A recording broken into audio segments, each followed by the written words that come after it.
दोस्तों, मालदीव के 3 मिनिस्टर की तरफ से पीएम मोदी के लक्षद्वीप में फोटोशूट पर जिस तरह की आपत्तिजनक टिप्पणियां की गई, उसके बाद दोनों देशों के बीच में तनाव चरम सीमा पर पहुंच गया। अभी तक मोहम्मद माइजू द्वारा भारतीय मिलिट्री को हटाने के लिए दिया गया अल्टीमेटम काफी नहीं था कि टूरिज्म सेक्टर में भी दोनों देशों के बीच में बड़ी दरार देखने को मिली। लेकिन जिस तरह से पाकिस्तान की लीडरशिप ने दशकों भारत विरोधी पॉलिसी रख के अपने देश को बर्बाद किया, वैसे ही अब मालदीव भी इस नक्शे कदम पर आगे बढ़ रहा है। दरअसल दोस्तों, सामने निकल कर आ रही लेटेस्ट अपडेट के अनुसार अब मालदीव में जाने वाले भारतीय यात्रियों की संख्या काफी कम हो चुकी है। लेटेस्ट आंकड़ों से पता चला है कि इस साल जनवरी महीने में कुल 15,000 भारतीय टूरिस्ट मालदीव पहुंचे, जो कि पिछले साल जनवरी के मुकाबले काफी कम है, जिसमें 17,000 भारतीय टूरिस्ट पहुंचे थे, यानी कि एक अच्छी खासी गिरावट देखने को मिली। बता दें कि ये गिरावट यहीं पर नहीं रुकेगी, बल्कि हर बीतते महीने के साथ भारतीय कम संख्या में मालदीव का दौरा करेंगे। लेकिन इसका फायदा श्रीलंका को मिला, जिससे न सिर्फ श्रीलंका की अर्थव्यवस्था को रिकवर करने में मदद मिलेगी, बल्कि भारत और श्रीलंका के बायलैटरल रिलेशन भी काफी मजबूत होंगे।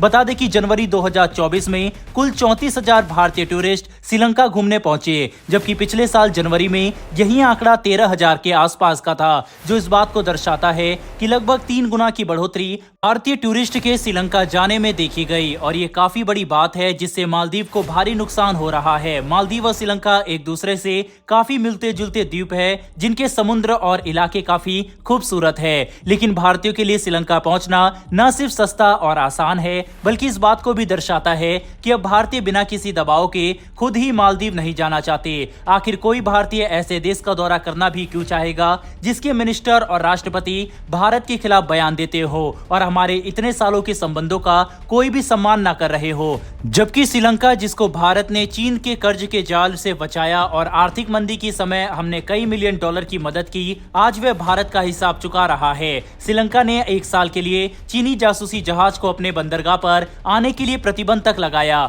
और भारत को आश्वासन दिया कि वह आगे से इस तरह की एक्टिविटी पर पूरा नजर रखेंगे, जिससे भारत के इंटरेस्ट सुरक्षित रहे। लेकिन मालदीव ने उस जहाज को अपने बंदरगाह पर आने की परमिशन दे दी, जिसे श्रीलंका ने ठुकराया था। अब यहाँ पर यह बात क्लियर हो गई है कि मालदीव के साथ जो भी हो रहा है वह उनके खुद के राष्ट्रपति की वजह से ही है। लेकिन मौजूद भारत विरोधी नीति लेकर ज्यादा समय तक आगे नहीं बढ़ पाएंगे, क्योंकि भारतीय टूरिस्ट की संख्या मालदीव में लगातार कम हो रही है।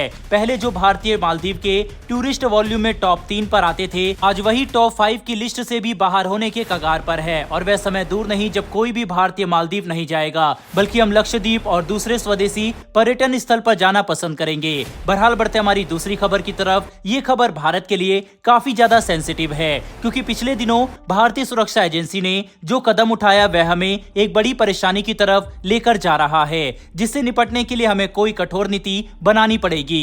दरअसल अपडेट यह है कि मॉस्को में मौजूद भारत की एम्बेसी में काम करने वाले एक कर्मी सत्येंद्र सिविल ने पाकिस्तान की खुफिया एजेंसी ISI के लिए जासूसी की और इन्हें भारत का कई सेंसिटिव डाटा दिया, जिसके बाद उन्हें उत्तर प्रदेश लौटते हुए गिरफ्तार कर लिया गया। सत्येंद्र सिविल रूस की राजधानी मॉस्को में मौजूद भारतीय एम्बेसी में कार्यरत थे और यहाँ पर जब ISI के साथ उनका कांटेक्ट हुआ, तब इन्होंने भारतीय मिनिस्ट्री ऑफ डिफेंस और फॉरेन मिनिस्ट्री से जुड़े काफी सारे खुफिया दस्तावेज ISI को देना शुरू कर दिया, जिसके बाद से अभी तक भारत को काफी नुकसान हो चुका है। हैरानी की बात तो यह है कि जब इन्हें गिरफ्तार किया गया तो पुलिस कस्टडी में इन्होंने तुरंत स्वीकार कर लिया कि पाकिस्तान को ये डाटा सप्लाई किया करते थे। अभी तक इस बात का आकलन जारी है कि भारत को कितना नुकसान पहुंचा है। बता दें कि पाकिस्तान में मौजूद हमारे एजेंट से भारत को इस बात की जानकारी मिली थी कि इंडियन एम्बेसी में कोई गद्दार मौजूद है, जिसके बाद हमने हर अधिकारी और कर्मी के ऊपर सर्विलांस शुरू कर दिया और आखिर में जाकर पता चला कि सत्येंद्र सिविल ही वह व्यक्ति था जो अपने देश के साथ गद्दारी कर रहा था। अभी इन्हें गिरफ्तार तो कर लिया गया, लेकिन हमें एक बड़ी परेशानी सता रही है कि ये ऐसा कोई पहला मामला नहीं है। इसके पहले भी कभी पैसे को लेकर तो कभी हनी ट्रैप में फंसकर भारत के आर्मी ऑफिशियल से लेकर साइंटिस्ट तक पाकिस्तान को सेंसिटिव इंफॉर्मेशन देते पकड़े जा चुके हैं, जो हमारे देश की सुरक्षा में अब तक का सबसे बड़ा खतरा है। बाहर से आने वाले आतंकवादियों को तो गोली मारकर खत्म किया जा सकता है, लेकिन देश के अंदर जो ऐसे गद्दार हैं, उनके खिलाफ हमें क्या कार्रवाई करनी चाहिए ताकि आगे ऐसा ना हो, ये एक बड़ा सवाल बन चुका है। अच्छा तो यही होगा कि पहले हम ये समझने की कोशिश करें कि आखिर ये कारण और मनोदशा क्या है जिसकी वजह से भारतीय लोग अपने ही देश से गद्दारी करने पर मजबूर हो जाते हैं। तभी जाकर हम इस परेशानी का हल निकाल सकते हैं, क्योंकि इसका हल हथियारों से नहीं बल्कि एक मजबूत इच्छा शक्ति और पॉलिसी से ही संभव हो पाएगा। बहरहाल दोस्तों, इस वीडियो में इतना ही। इन दोनों ही खबरों के ऊपर आपकी क्या राय है कमेंट बॉक्स में लिखकर जरूर बताइएगा। साथ ही अगर आपको ये इन्फॉर्मेशन और वीडियो पसंद आई हो तो मेरी एक छोटी सी रिक्वेस्ट है कि नीचे दिए गए सब्सक्राइब बटन को प्रेस कर बेल आइकन को जरूर दबा ले, जिससे हमारी आने वाली डेली ऐसी वीडियो आप तक सबसे पहले पहुंच सके। फिर मिलेंगे ऐसी एक नई वीडियो के साथ। धन्यवाद। जय हिंद।